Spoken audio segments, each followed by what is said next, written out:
Thanks for listening to the Pop Culture Cosmos and the PCC Multiverse. Check out more great podcasts today on one of these awesome affiliate networks. You're listening to a Weeby Geeks Network podcast. You're listening to the ESO Network, your station for all things geek. The Tangibound Network. Check it out. TangiboundNetwork.com. Listen to this show, the latest episode, every time. A proud member of the Gonna Geek Network.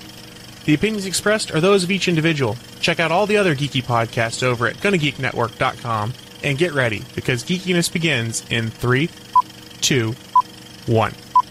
On this week's episode, it's part 2 of our fall TV preview.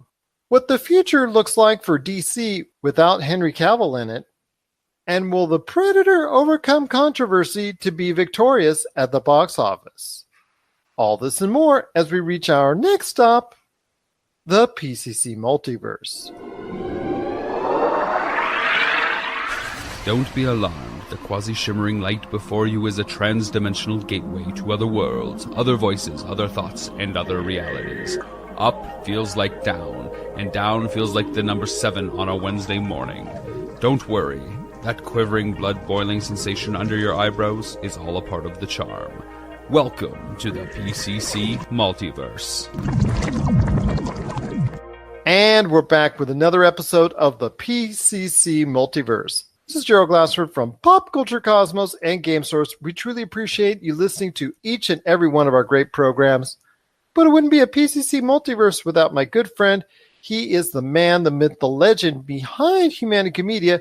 You got to check out all the great things they're doing today at Humanica Media on YouTube, Facebook, Instagram, Twitter, and so much more, including the outstanding Topicocalypse podcast. It is my good friend. It is Josh Peterson. No time to try and think of something clever this week, my friend, because we've got a stacked episode indeed. That's good, because I don't have anything clever. There you go, tit for tat. But it is going to be a great episode we've got for you today. We've got a lot of interviews coming up for you. We got Anthony Barbarin, usually our resident NBA expert. He wanted to share his thoughts on what's going on with college football right now. It's early in the season. Some trends are just starting to take place. He's going to share his thoughts on some of the big teams and which teams could surprise to maybe even sneak in and get a playoff spot in the near future. Also, we've got Tyler Baker from the Fantasy Football Paydirt podcast touching on the football theme here. He is going to be sharing his thoughts about week 2 in the NFL for fantasy football owners. He's got some ideas on who you might want to pick up, who you might want to trade for, and also individuals that if you've got them on the bench, he's got some names that you might be looking for to start in your games this weekend in the NFL. We also have Jessica Boggs from the TVRatingsGuide.com. That's the TVRatingsGuide.com. She is going to be talking about all the great things that are coming this fall to Fox, CW, and the best of cable coming up. So it is going to be a great show. Just cannot wait to talk about all those great things with all those great people. But first up, Josh, I know it hit everyone out there like a ton of bricks, but in the middle of negotiations to do a cameo for the upcoming Shazam movie next year, it looks like the representatives for Henry Cavill kind of just backed out of the scene when it came to continuing any negotiations with Warner Brothers.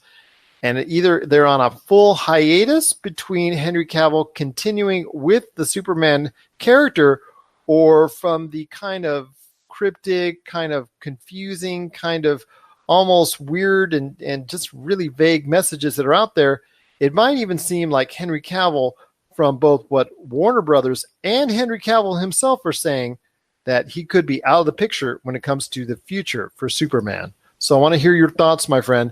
What are you thinking right now when you hear Henry Cavill's out as far as being the man for Superman is concerned?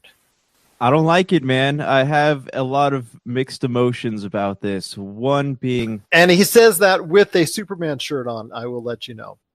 Yeah. I like The Man of Steel. I might be one of the few people who thoroughly enjoyed that movie and that darker side of Superman. But I don't know. Everything's very cryptic right now. The media kind of had a field day with this without really verifying anything. So we don't know a lot right now, except both Cavill and his agent are being very cryptic. So is Warner Brothers. You see, Cavill had that thing earlier today where he's lifting Superman and then he lowers Superman. So they're all being very cryptic about it. I, for one, I was kind of upset. Well, we were talking about this yesterday when the news came out, and then they said that there's another article coming out that said they're considering replacing him with Michael B. Jordan. Or with Supergirl, because that's already in development as a movie.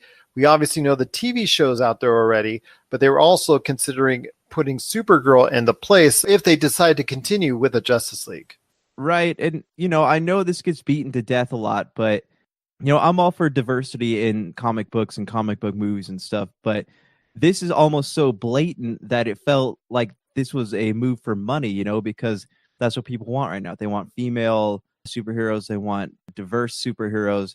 And I'm all for that, totally for that. Don't get me wrong. But if you can't even get your major heroes right, Superman and Batman, then why is anybody going to care about these lower level characters, Supergirl, Green Lantern? In canon, there is a Black Superman, but they can't even treat their big players right, but they want to do all these other movies first. And not only are they not treating the character of Superman right, they're not treating Cavill right himself, because originally it was slated like Man of Steel 2 was supposed to come out in 2019.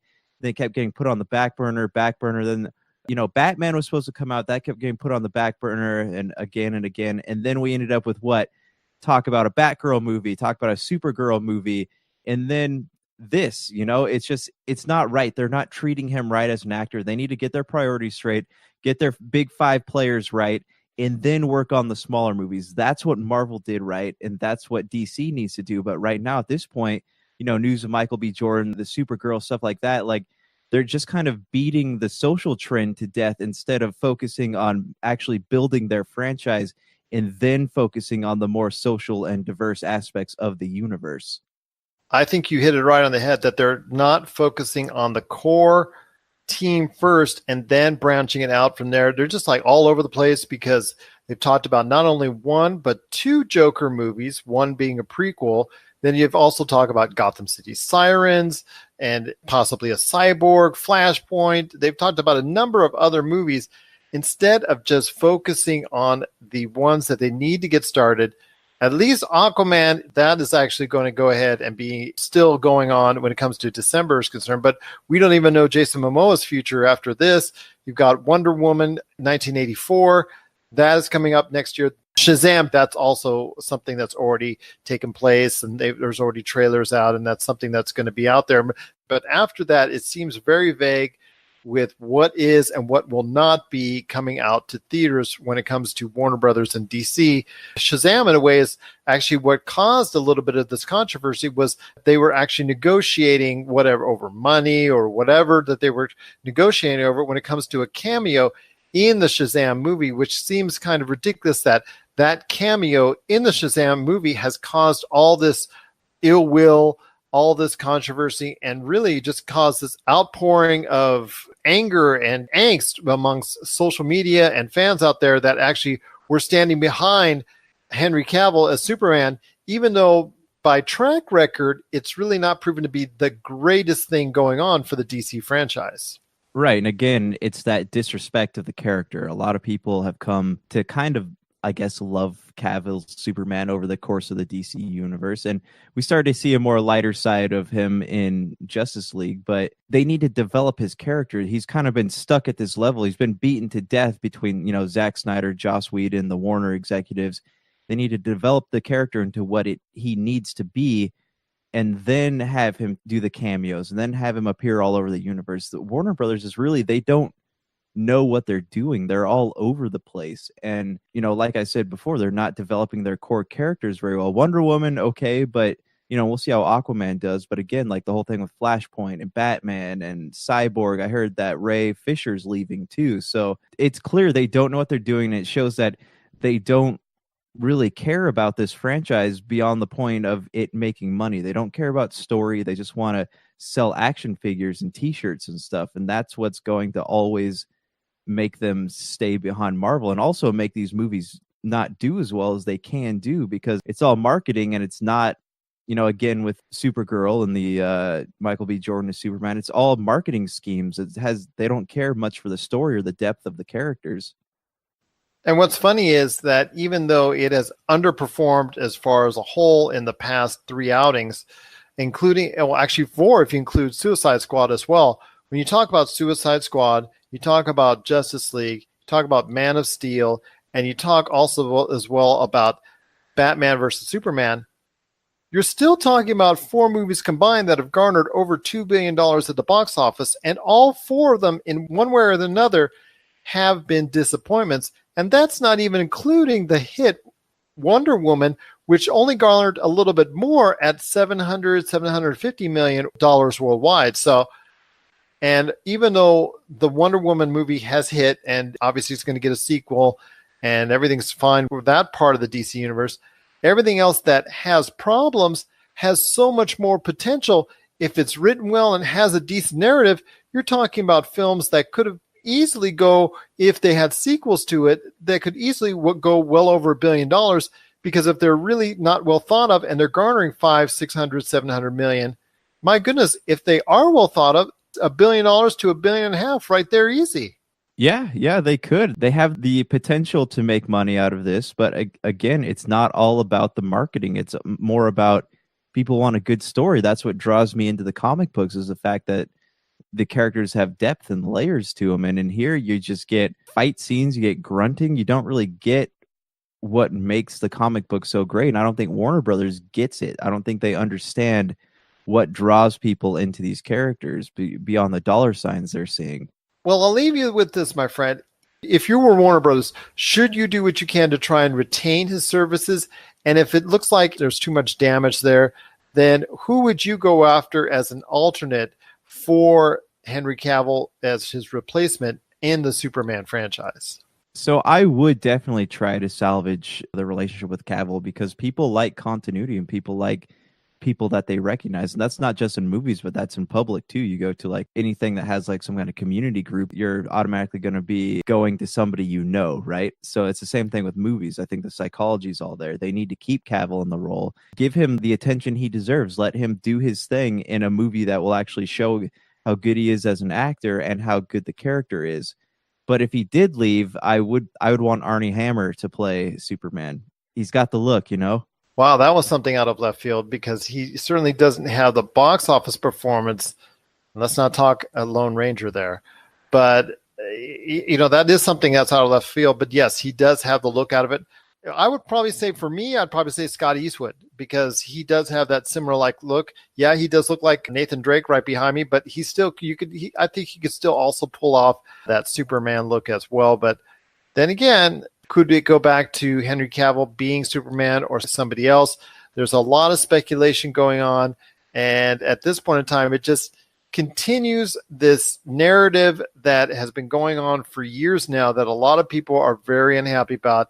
And that is the direction and trying to understand what Warner Brothers and DC Entertainment is doing when it comes to their movie franchise, because there is so much more potential there that could be had. But misstep after misstep after misstep, and I just don't think, like you said, that they get it, and I'm not sure that they ever will. What are your thoughts on the Henry Cavill possible change and possible ouster as Superman? Are you happy with it? Do you want to see him put back on the tights and the cape? Do you want somebody else in the role? Maybe someone like Michael B. Jordan or a Supergirl, or someone like even what Josh was suggesting, like Armie Hammer or Scott Eastwood or somebody else that you think would better fit the role of Superman, replacing Henry Cavill at this point in time? Share us your thoughts, popculturecosmos@yahoo.com. Also as well, Pop Culture Cosmos, Humanity Media, and Game Source on Facebook and Twitter as well. Coming up next, Anthony Barbarin is here with an update on college football. This is the PCC Multiverse. Looking for an edge the next time you take on your favorite video game? Look no further than Vitabrace high-performance gamer wristbands. Packed with the power of fruit seed oil, Vitabrace is clinically proven to help improve performance, giving you a better gaming experience. Whether you're looking to beat the time on your latest speedrun, or are fighting your way to the top on your favorite multiplayer or battle royale game, Vitabrace can help you reach your gaming goals. Buy Vitabrace today at miraclefruitoil.com. That's miraclefruitoil.com. Vitabrace. Win with it.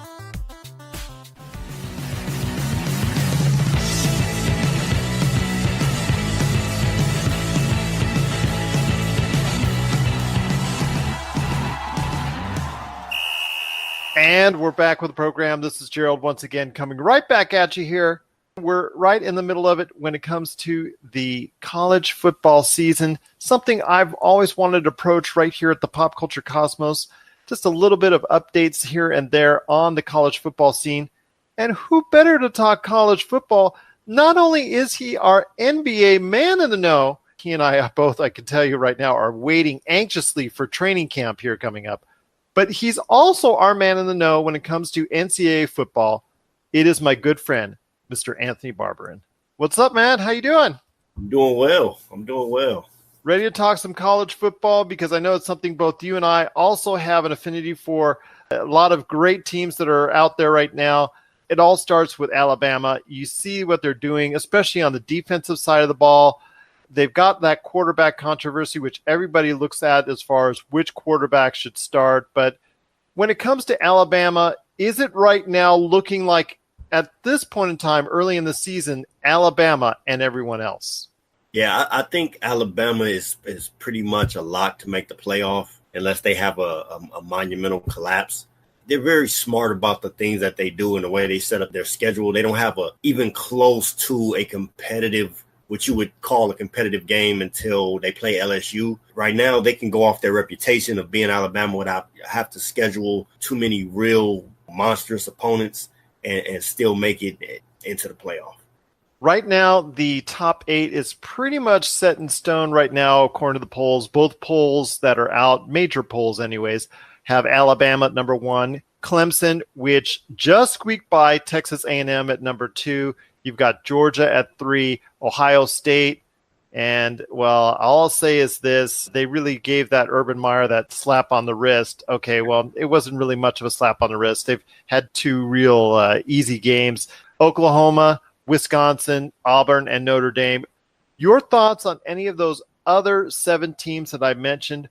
Are there any other of those teams that could be giving Alabama some interest early as far as a possible co-favorite going into the playoff season?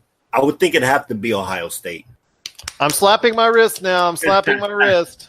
I don't really see a Big Ten team where I feel like, they really are the ones who Ohio State has to look out for. I'm sure some of the games will be competitive, but I think Ohio State is probably sitting there with their eyes on the Final Four, and I don't see anybody on their schedule at this point who can really uproot that. I see one team out there that might give Alabama a strong running at this point in time, the way it looks this early in the season, and that to me is Georgia. They're flying a little bit under the radar, which I guess is best you can do if you're Georgia. But I really think they've got on both sides of the ball a lot of promise. And I think if things go right, I think for them that they can prove to be a viable challenger for the top of the rankings with Alabama. If they falter for any reason, I think Georgia might be a team to look at, but there's also other great teams as well. Is there a team out there that you think people should be talking more about because they have caught your eye for one reason or another? I wouldn't say in terms of the national championship or national title run, but just in the fact of what they're done and what they could do in their conference. Arizona State, through the first 2 weeks, have been very eye-opening under Herm Edwards. He's having a better time right now than John Gruden at this point in time coming from the broadcast booth. Yeah, and it's the thing in college football, man, there's so many talented players. Coaching is paramount. You don't have the right coach, right system. There's so many programs in college football that it's nearly impossible to get a great coach at every program. And so when you see an elite level coach, you immediately tell the difference. Like we talk about the slap on the wrist of Urban Meyer. Your feelings about Urban Meyer, who he is, but as far as a football coach, there's no denying he's one of the probably 2 best coaches in all of football. And you see it from the time before he went to Florida, after he went to Florida, it takes when he gets there a second and the program switches. And you see it now with Herm Edwards. We haven't talked about Arizona State since Terrell Suggs was on the team. And now all of a sudden they bring a new guy in, a guy who's got NFL experience. And all of a sudden, 2 games in, we're like, wow, what's going on with Arizona State? And so with them, Washington and Stanford, I think those are the 3 teams in the Pac-12 that you really have to consider going home with that Pac-12 championship. And for them to come out of the blue and to be in that conversation, even this early, I think is a testament to Herm Edwards. My choice would probably be for kind of like a surprise out there. I think people, if they're looking in the way of either Virginia Tech or LSU has surprised a lot of people already. And if they can go ahead and beat Alabama, they can still have quite a say as far as the playoffs are concerned, even with 1 or even a 2-loss type of season, because they have already got some nice wins under their schedule. And if they do beat Alabama, that can really go a long way to make their entire season and get Ed Orgeron finally off the hot seat. Right. That's for sure. Well, Anthony, it's been great talking to you about college football. Let's get together halfway through the season when it comes to college football, because I know we're also going to be talking about training camps opening up in the NBA. And you know that's a favorite conversation of ours, and a lot to talk about then. But if you have any questions for Anthony in regards to either the NBA or college football, just give us a shout out, popculturecosmos@yahoo.com. Also as well, Popculture Cosmos, Humanica Media, and Game Source on Facebook, Twitter, and Instagram as well. Well, my friend, it's been great talking to you. I got to talk together about halfway through the season about all the great things going on in college football, because as you know, it can change ever so quickly, and all it takes is one ugly loss, and that sets a team really far back on the schedule and the rankings as well. I think by the time we get halfway in, we'll have a much better scope of who's good, who's pretending, who's serious, and pivotal matchups going forward. Absolutely will. And again, Anthony, it's been so great talking to you as always, my friend.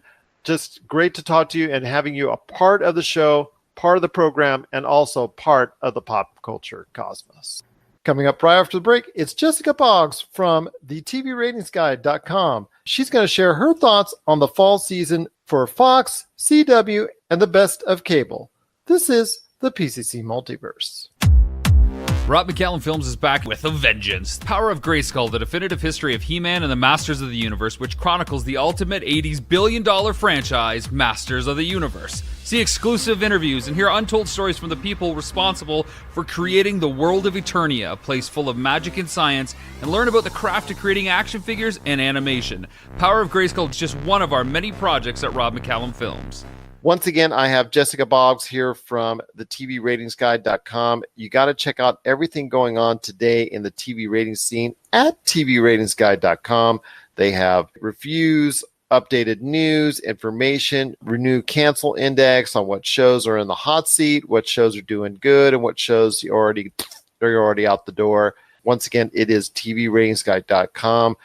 One of the things I also wanted to ask you about is the fall premieres for one of your favorite networks, the always perplexing, the always wannabe DC CW. I just don't understand why they just don't rename it DC instead of, I know they have a smattering of shows there. Yes, I realize that, but they just are so reliant on one particular entity. It just seems kind of puzzling at times that they just don't rename it that. But then again, they now have a DC streaming service in its own channel, which I joke to Josh at times, they should just put the CW programming right there, and there you go. But any of these shows that are coming to CW spark interest for you? I mean, because like I said, one of the things when you're one of the smaller networks that are out there, you're always trying to reshuffle, you're always trying to throw darts, you're always trying to throw something and seeing if it sticks. And CW, I will give them credit, they're always trying something new at the CW. One thing I would probably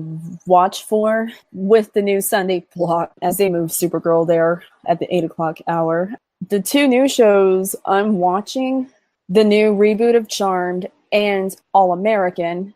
And basically, All American is stuck behind Riverdale, but as we seen last season, the post-Riverdale slot has pretty much been a death slot, though, for every show except for Dynasty.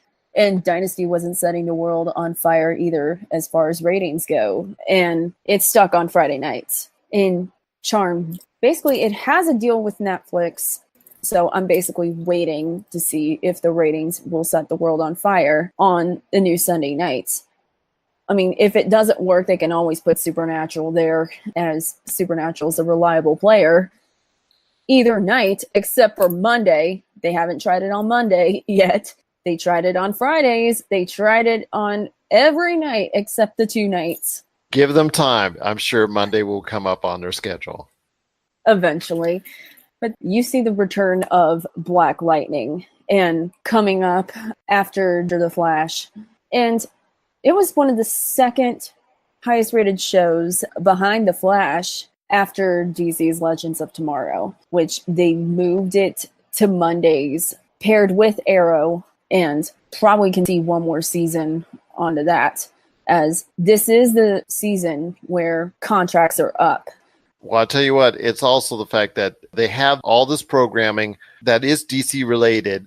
Do they want to continue on the CW network, or do you have a feeling they might go ahead and try and move all these shows that people have become so familiar with in the CW structure to the DC streaming service, which may find a hard time trying to find its own space in the streaming service areas, in the streaming service marketplace, because of Netflix and Hulu and Amazon, or all these other networks are doing so many different things.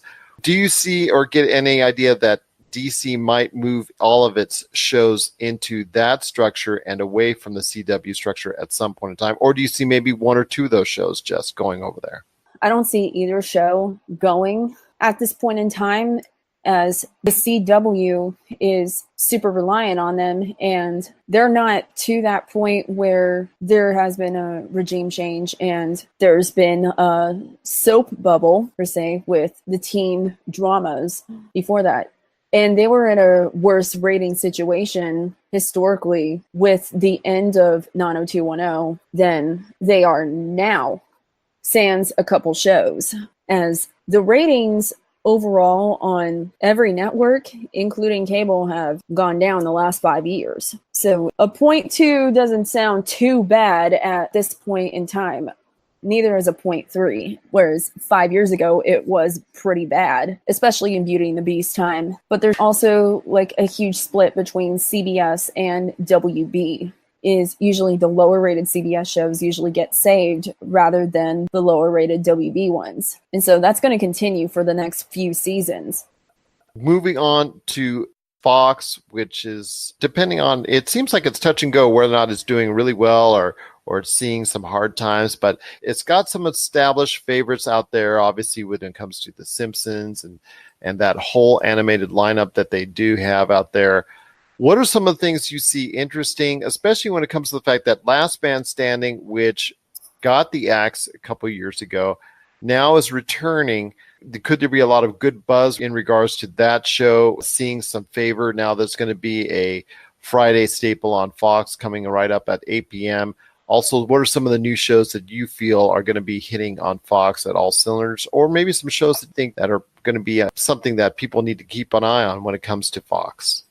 I think the okay performers overall, you probably need to watch out for Rel, because it seems like it's going to be another show that's going to only do well because of football. But The Cool Kids is going to probably be an okay performer with Last Man Standing, as it's going to skew older than the typical Fox show, as Fox is going in a new direction. And Bob's Burgers is going to do okay, and the other blocks. But I'm going to say, with established shows, they're going to probably see that Star's going to be in trouble because it's supposedly expensive to produce, and it was the last show to get renewed. And there's this rumor that it's not going to be part of the new Fox direction.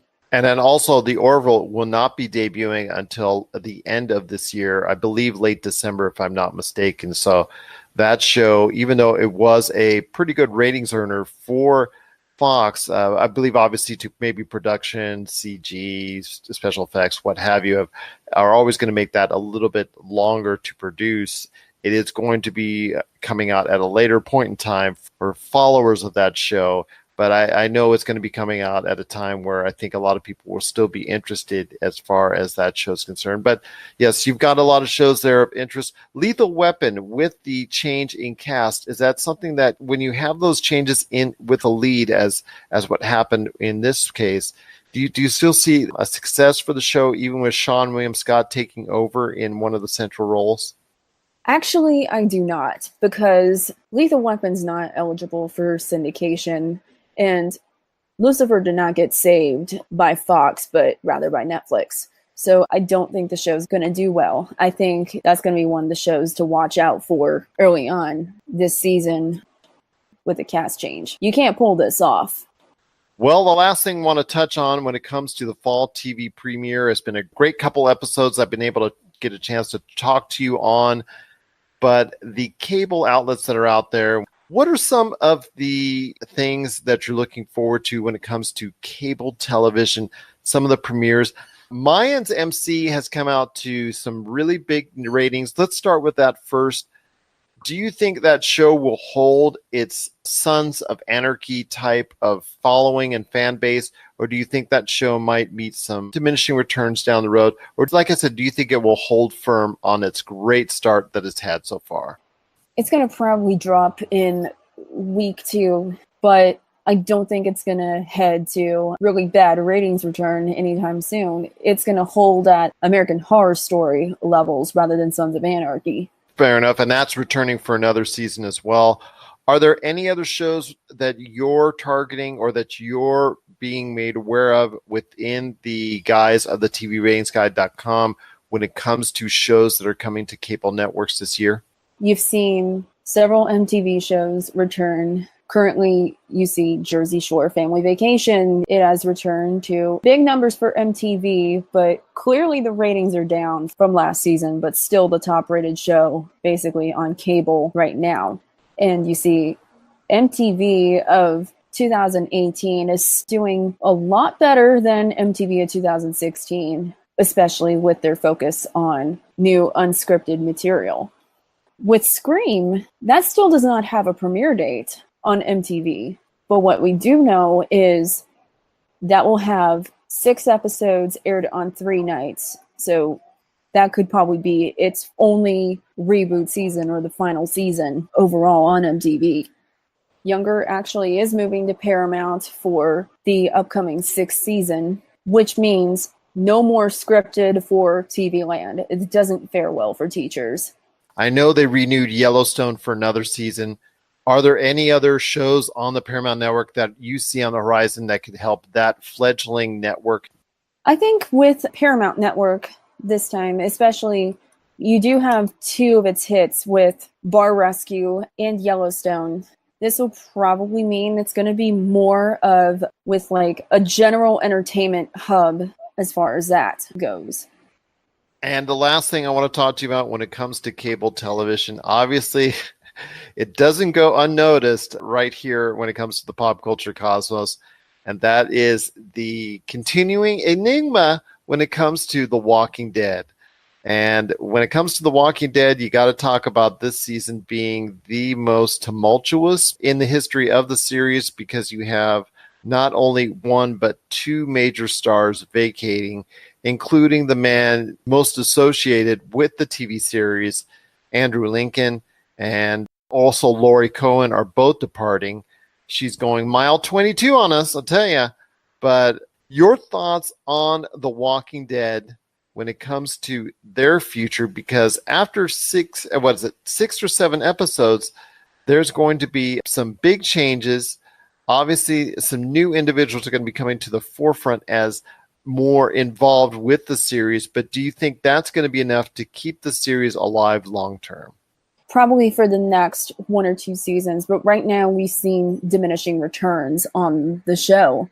So it's probably not going to last 10 seasons, but it's still the highest rated show on AMC. So at this point, once you've seen like all the diminishing returns, you see cast changes and salary changes going up at this point, AMC is going to probably cut its losses too. I can't blame you a bit, and that's exactly what I've talked to with Daphne Matthew, one of the leading fan sites of The Walking Dead out there, the Walking Dead fan base. She and I have actually spoken back and forth about that, and cannot be in more agreement on that. It's especially with also as well, Denai Guerrera. Her career is taking off, so her future is also tenuous as best. I know they've talked about trying to finish out 10 seasons, but with it being one of the most expensive television shows to produce, and the fact that it has garnered, I think, roughly 50% of the audience as its highest rate. At its highest point, I believe it garnered 15 million viewers, and I think it's now half that, I think, at this point in time. So there's a lot of issues when it comes to The Walking Dead at this point in time, and with both Laurie Cohen and Andrew Lincoln, who is the face of the show, both leaving. To me, it doesn't bode well long-term for the program. But that's going to be trouble for AMC because Fear the Walking Dead hasn't been able to come anywhere close to those type of ratings. I agree. Even though they seem to keep on renewing Fear the Walking Dead because nothing else is doing well or close to those numbers.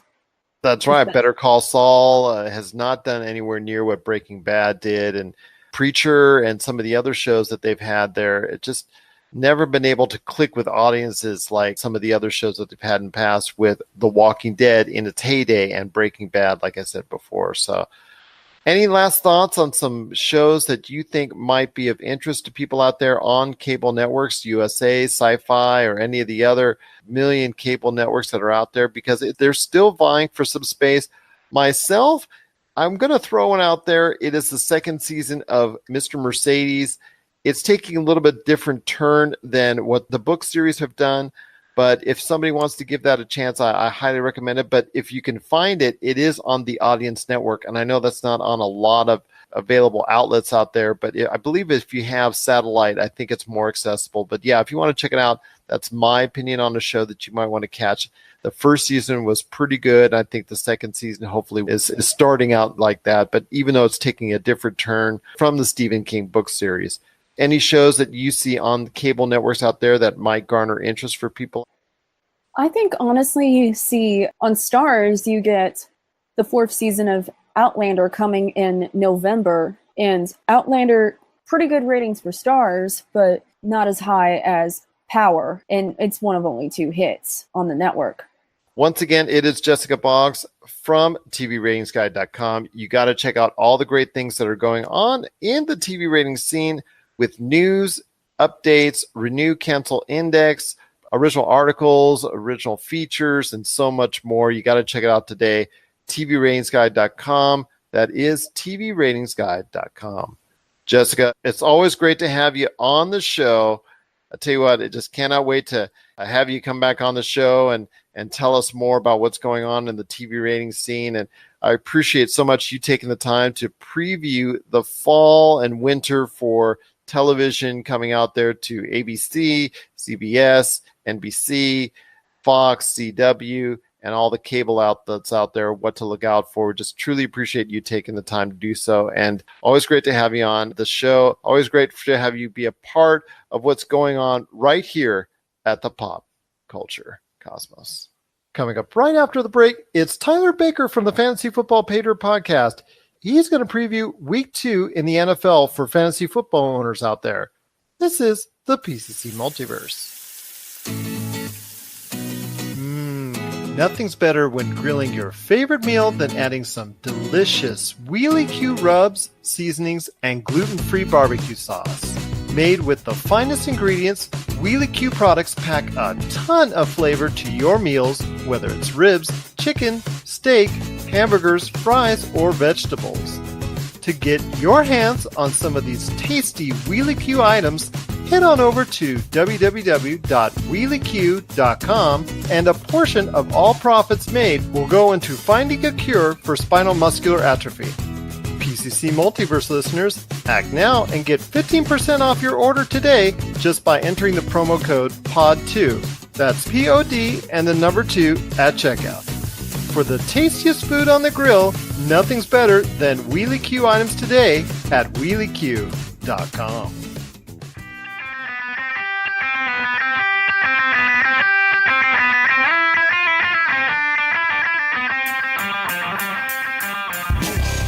And we're back once again, previewing week 2 in the NFL. And who better to break down this weekend in the NFL but my good friend. He is the man, myth, the legend behind the Fantasy Football Paydirt podcast. You got to listen to it today on the Pop Culture Cosmos channel that is available now on Podbean, Spotify, Apple Podcasts, and over 30 different podcast networks. It is my good friend. It is Mr. Tyler Baker, the man who I took a loss from in week 1, but that's okay. I'll come back and win the season throughout. That's the spirit. It's a long season. The fantasy football season is a grind. Just stick to it, be informed, always have time to turn it around.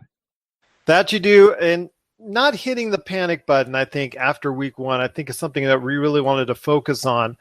There are little tweaks and things you could probably do to your roster. What are some of the things that you're doing or you're hearing are the best things that you might want to consider for making some adjustments heading into week 2? Well, you're going to want to watch the injury reports on Friday. There are a couple guys that are questionable, Leonard Fournette being a big one. I think he's going to play. They took him out the first quarter of the game last week with a hamstring injury that you aggravate it. You get a longer time that you're going to be out. So they've been cautious with him. He hasn't been practicing this week, but I think he's going to play, but you will want to watch the Friday injury report. Also want to keep an eye out on Aaron Rodgers. If he toughed it out like an Iron Man the way that he did last week, I would assume that he is going to play this week. Now, a stat that's been coming out is that when Aaron Rodgers is in the shotgun, he's much more prone to go to Randall Cobb. So you don't want to bench Devontae Adams, but if you have Randall Cobb, you might want to consider playing him this week. In San Francisco, it doesn't look like Marquise Goodwin is going to play. Again, we'll have to wait for the Friday report. But if he doesn't, rookie third rounder Dante Pettis is a guy that you might want to sneak into your lineup. What we definitely want to do is we want to react to some of these injuries. Now, in Carolina, their star tight end, Greg Olsen, he's out. Second-year wide receiver, Curtis Samuels, is also out. I think that's going to be a lot of targets for Christian McCaffrey. And as much as I don't like Devin Funchess as a wide receiver, he's going to get a lot of targets too. And Carolina is going to be going against the Falcons this weekend. That's a divisional matchup. There could be some fireworks there. Marcus Mariota also should play this weekend. I would expect a lot from Corey Davis with Delaney Walker being out. Jonnu Smith, his backup, can't quite do the things that Delaney Walker can do. So I'm looking at Corey Davis to probably get a lot of targets. In Tampa Bay, Deshaun Jackson, it looks like he is going to play, but they have a tough matchup, and that Ryan Fitzpatrick magic, I don't know if he's going to have the same magic against Philadelphia. That's a much tougher defense than they faced in week 1. Those are some of the things that I'm going to be looking at. Also want to keep an eye on the New England running back situation. Rex Burkhead did have a concussion, but he was at practice and he had pads on. If a guy has pads on and is taking part, even limitedly, in practice, I would assume that he is going to play. If he is not going to play, James White is going to get a lot of targets because their rookie first rounder, Sony Michel, is not quite ready for action. If you can maybe get Sony Michel on your team, I would recommend that because that backfield's in a little bit of trouble. Those guys are banged up. And when he's ready, you don't draft a running back in the first round not to play him. Once again, it is Tyler Baker from the Fantasy Football Paydirt podcast. Any last thoughts on the way out for week 2? I mean, like I said, people should not hit the panic button as of yet. Mm-hmm. Yes, I did get destroyed by you in week 1 on our league, but I won another league as far as that game is concerned and had the highest performance. So, it just seems like a couple choices here and a couple choices there can be the difference between a win or a loss. So you got to stay focused. And if you have enough confidence in your players, you'll probably get the job done here in week 2. Sure. Well, I recommend people joining the Facebook group, Fantasy Football Paydirt Podcast group on Facebook. You can ask lineup questions because the ESPN projections and the Yahoo projections are off most of the time. So if you've really got a question about a player, let me know and I'll give you any input that I have. Stay patient. It is a long grind of a season. And if you get off to a slow start, hey, I think it was 2 years ago, I had a 0-5 start in a league and came back and made the playoffs. So it's not over till it's over. Just stay informed, watch the practice reports, make sure you know who's going to play, who's not going to play. And if you don't have time for that, just ask me. As the late dandy Don Meredith would do, he would actually sing when it's finally over. As far as those are for people out there who know their Monday Night Football, but we won't go there. That just ages me even more. The party's over. Anyways, hopefully it won't be over for you this weekend in fantasy football. My friend, it is just great to hear from you. As always, you're going to check in with us on the Monday show to give us an update of what happened in week 2 in the NFL. Mm-hmm. Tyler, as always, it's so great to talk to you. And again, if you want our full episodes of the Fantasy Football Paydirt podcast, where we go into more detail on various fantasy football subjects, just check it out. They are separate episodes on the Pop Culture Cosmos channel on Podbean, Spotify, Apple Podcasts, and over 30 more podcast outlets. The first 3 weeks have been really good. Our Fantasy Football Primer, plus our episodes 1 and 2, they're already up. Tyler, it's all credit to you, man. Your knowledge, your skill, and your acumen when it comes to the fantasy football, that's the reason why it's getting it done. Hey, man, I appreciate being part of the Pop Culture Cosmos. It's so much fun getting together with you and talking about fantasy football. Fantasy football is about having fun. And so playing it is fun, but it's even more fun to win. Yeah. Yeah. Don't worry, Gerald. You can still have some fun. Yeah. That's true. That's true. Looking forward to better things this weekend in the NFL. Tyler, it's always great having you part of the show, part of the Fantasy Football Paydirt podcast, and of course, right here at the Pop Culture Cosmos. If you're tired of sifting through flea markets for rare and unique games, we can help. Retro City Games in Henderson, Nevada, only 5 minutes from the Las Vegas Strip, has all your favorite gaming staples, classics, and a wide selection of rare games with new stuff always appearing on our shelves. Come in and chat with Nicole or Doug about your love of games and watch as they help you complete your collection or find your childhood favorite. And don't forget, Retro City Games loves trade-ins. So if you have any Nintendo, Super Nintendo, Sega, Xbox, PlayStation, or even PC games, come in and visit Retro City Games today. Welcome to the new metropolis of gaming, Retro City Games. And we're back to close out the show. This is Gerald once again coming right back at you here. Just cannot thank you enough for listening to us, and especially this program. We just cannot thank you enough for doing so. Also want to give a big welcome to 2 of our newest stations to be part of the Pop Culture Cosmos family. Want to give a big welcome to Radio Wacom out of Great Britain and also the SKO radio network here in the U.S. It is so great to be part of both of your radio schedules. Want to check both those great stations out, all the great programming, the great music, and everything that they both got going on. Once again, we are going to be part of both the Radio Wacom, that's radio, WALKHAM.net, and also as well the SKO radio network. Want to check both those great stations out. Couldn't be happier to be part of the Pop Culture Cosmos family, and so glad to have those listeners from both those great stations now listening to both our Pop Culture Cosmos show and the PCC Multiverse. Also want to give a big thank you to Jessica Boggs from the TVRatingsGuide.com, Anthony Barbarin, and also as well Tyler Baker from the Fantasy Football Paydirt podcast, the full episodes of which are also on the Pop Culture Cosmos channel. You can check it out anytime at all on the Pop Culture Cosmos channel on Spotify, Apple Podcasts, Podbean, and over 30 more podcast outlets. Josh, I know you got a great thing going on with Humanica Media. So what's going on with all the great things at Humanica Media? Humanica Media is putting out Topicocalypse episodes. We're doing video now.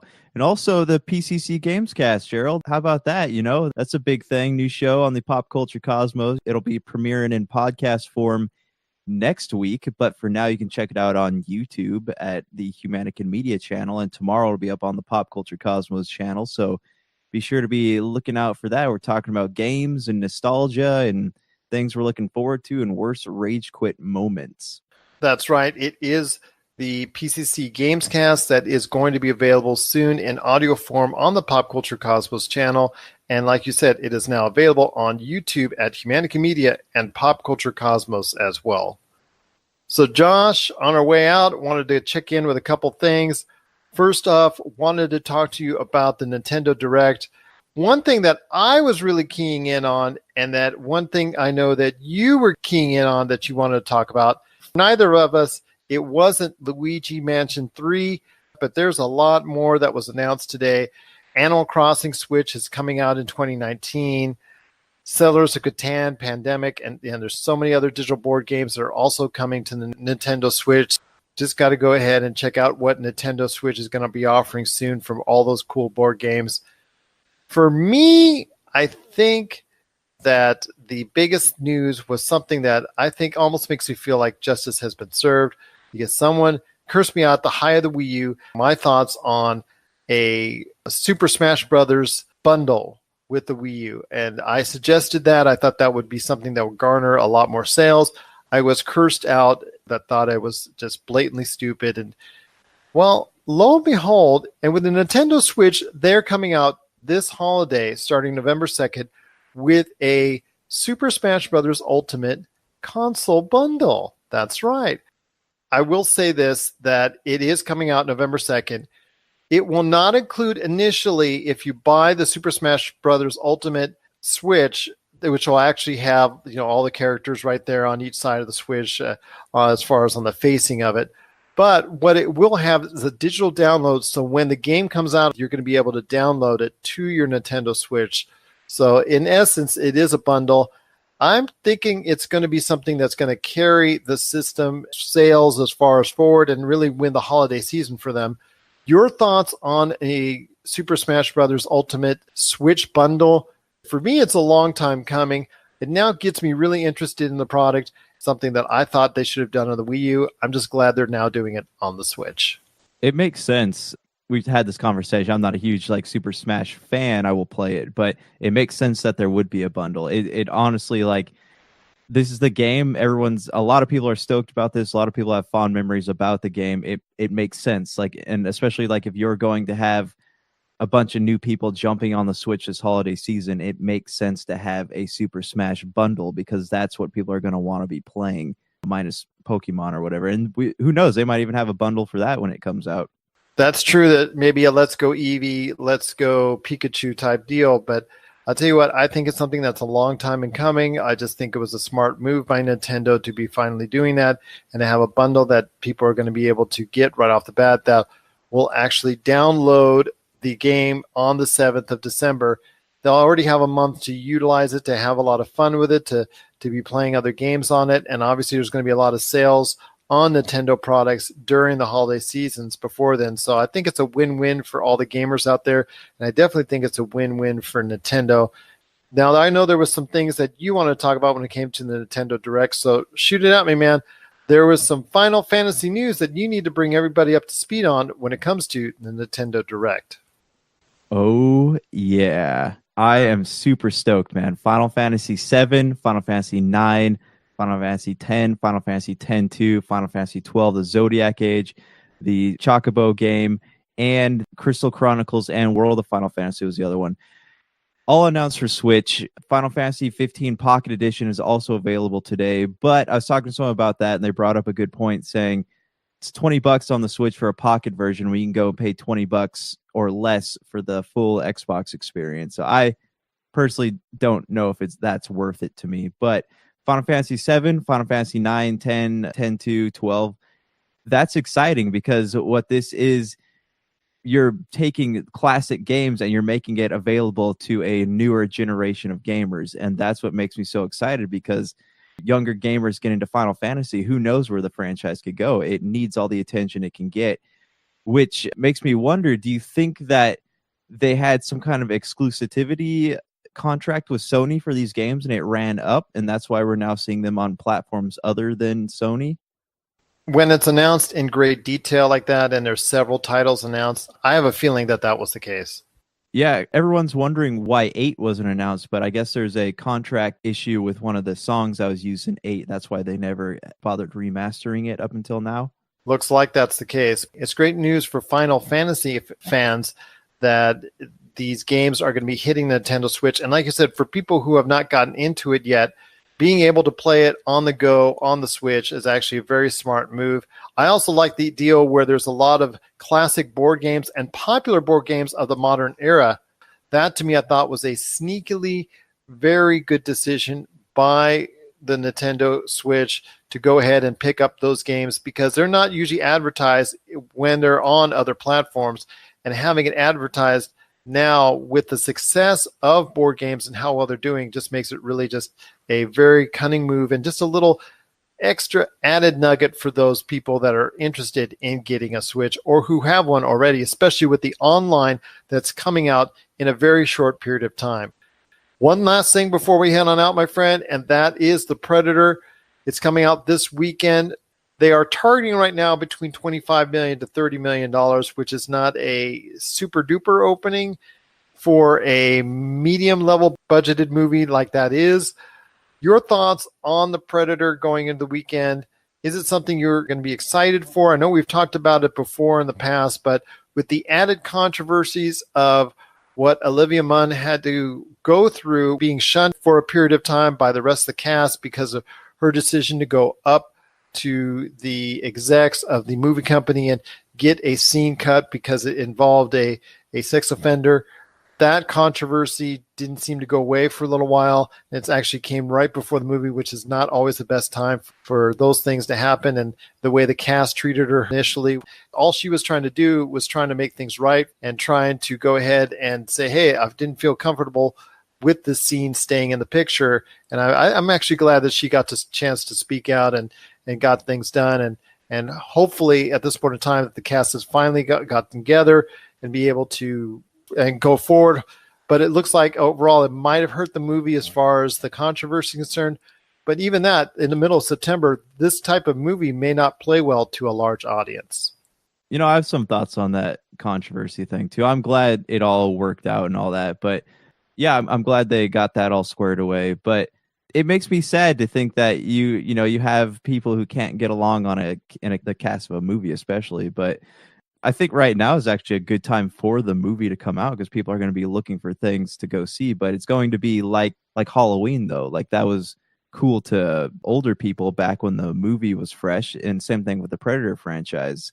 Like I don't think it's been marketed very well so far. You don't see any trailers on TV. You see them on the internet, but you don't see anything on television. So I'm hoping it does good. Will it do good? Who knows? I like to see Thomas Jane succeed because I always admired him as a Punisher, but who knows at this point, man, because, like we always talk about, we're in a really weird time for movies and these nostalgia flicks, though good to some of us, they just don't appeal to a wider audience. And Predator to me I feel like it's going to be one of those movies that people wait until it hits Redbox to watch. And that's a shame because if it doesn't do very well, now that it's owned by Disney or will soon be owned by Disney, Disney's just going to put that on the back burner for years to come. And that's going to be a shame for anyone who likes the Predator franchise. I know you had talked about the Halloween franchise, and normally I would agree with you that maybe my expectations for it doing really well were going to have to be a little bit subdued, especially in the wake of The Nun doing so well. But you know what? In a strange move, and get this, man, they're already releasing reviews of the Halloween movie that's coming out in over a month's time. What are your thoughts on that? Because they are really happy with those reviews because there's a lot of glowing reviews when it comes to the Halloween movie, which, like I said, is not coming out for another month. Yeah, that seemed weird to me, but I guess maybe that's part of their marketing strategy. I don't know. I'm glad it's doing well, but Jamie Lee Curtis, it's cool to see her come back to the role. And that might be something too, because it's kind of like with us. Like if they made another Alien movie and they brought Sigourney Weaver back into it, yeah, people would go flocking to it. People, dads would take their kids to go see it, stuff like that. But yeah, so who knows? Maybe nostalgia will work in this case. We'll actually talk about that as it gets closer to the release date. But yeah, if you want to check out reviews, they're all over the place for the Halloween movie, which is, like I said, is not coming out for another 4 weeks. But hey, the word's already getting out already that it is a really good movie. So like you said, Josh, this could be a different way to market this type of film. What are your thoughts out there on the Nintendo Direct, the Predator movie coming out this weekend, and the Halloween movie coming out next month? Share us your thoughts, popculturecosmos@yahoo.com. Also as well, Pop Culture Cosmos, Humanity Media, and Game Source on Facebook, Twitter, and Instagram as well. So Josh, it's been a really busy day. Like I said, I want to thank everybody for being a part of it and everybody for checking in and listening to us. Just a lot of stuff going on. Got even more coming up here on Monday's show. We've got Rob McCallum. Also as well, we've got TJ Johnson from Voice from the Underground. He's going to share his thoughts on the Spider-Man game that's out now on the PlayStation 4. I know you're going to share your thoughts on that as well. Plus, we're going to break down in as best detail as we can some of the things that we really are liking coming up this fall in the streaming universe. We're going to have our thoughts on Iron Fist that you can check out now, the Jack Ryan series that's now on Amazon, all that and quite a bit more when it comes to the streaming networks such as Netflix, Amazon, Hulu, and so much more. So for Josh Peterson, this is Gerald Glassford. It's another beautiful day in paradise right here in the PCC Multiverse. We thank you for listening. And here's hoping you have yourself a great day. Hello, Questers. This is Mandy, the host of Caster Quest, inviting you to enjoy our podcast where we explore the rich and vibrant world of Patrick Rothfuss's best-selling fantasy series, The Kingkiller Chronicle, soon to be adapted as a major motion picture and television show produced by the award-winning creator of Hamilton, Lin-Manuel Miranda. Hungry for more content? Perhaps you will enjoy our recaps of HBO's Game of Thrones, Over the Garden Wall, animated Batman films. Whatever you're in the mood for, if you love a good story, humor, impromptu parody songs, and thousands of pop culture references, you'll enjoy our show. You can find Caster Quest on SoundCloud, iTunes, and of course, our amazing network, the Earth Station One Network, at esopodcast.com. You're listening to a Weeby Geeks Network podcast. This has been a broadcast of the ESO Network. Be part of the crew and help support our shows by donating to our ESO Patreon or by shopping through Amazon.com or the TeePublic store, which can all be found at www.esonetwork.com. The ESO Network, your station for all things geek. Tangent Bound Network. Let your voice be heard. TangentBoundNetwork.com. Thanks so much for downloading the Pop Culture Cosmos, and stay tuned as more great podcasts are on the way. Thanks again for listening to us here at the Pop Culture Cosmos.